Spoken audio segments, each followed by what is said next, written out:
We are continuing with the diagnostic series that I'm really excited about, and I've been getting some great feedback about that.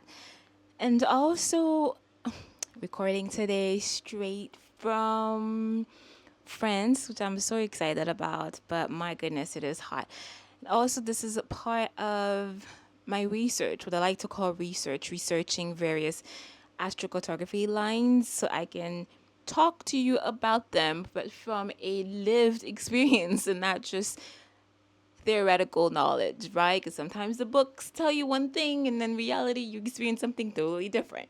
So right now I am on my Jupiter icy line and I'm actually really enjoying it so far.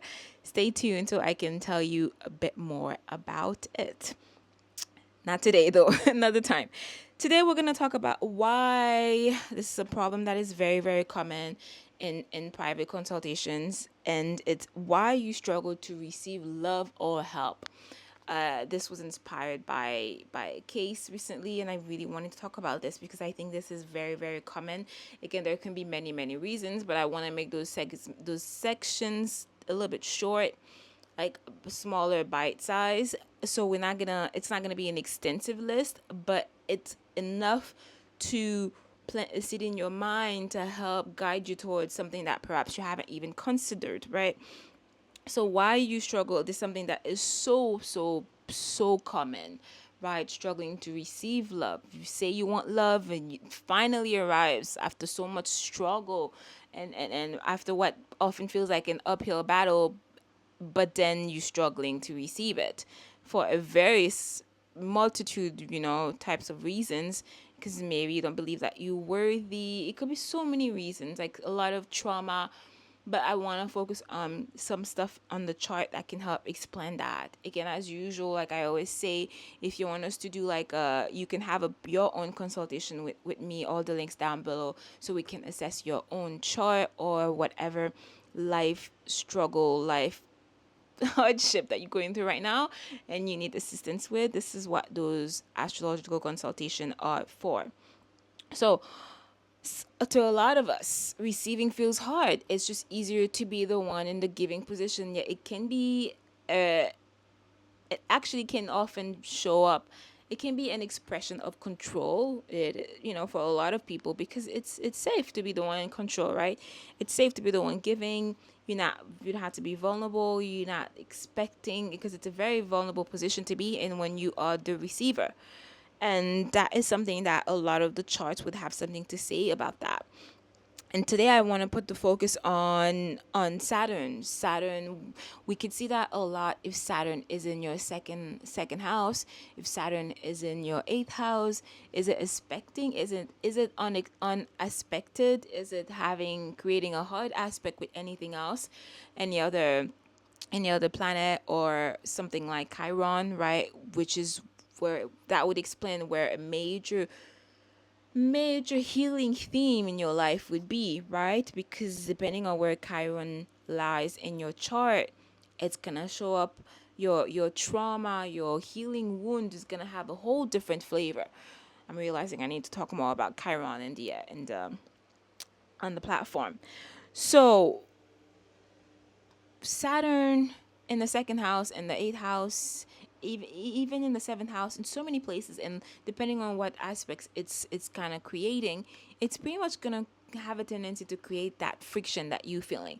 Also, what other things are in your chart? Do you have any quincunxes, right, in your chart that is pretty much, they often tend to be blind spot that we don't really tend to see.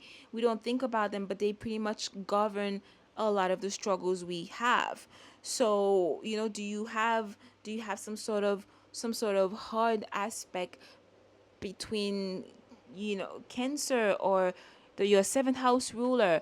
What is it for you? I want us to understand that the chart is talking to us, and the chart is telling you the curriculum that you walk into this life, into this reincarnation with.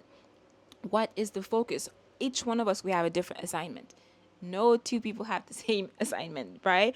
So, but if you have a chart, a Saturn heavy chart, right?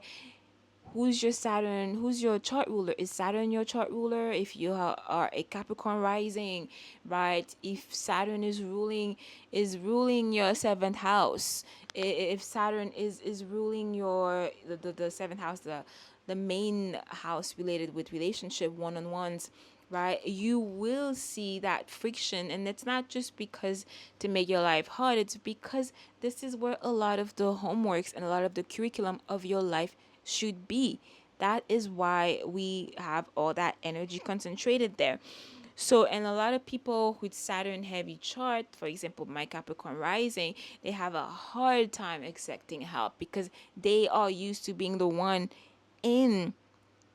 I do believe it can be also sort of trauma response by, but they can be, it is the signature of Capricorn rising, the signature of Saturn heavy chart.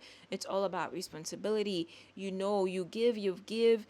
find your value, your worth through how much use you are to your community, to your people, to your family, how much you're giving, how much work you're putting in.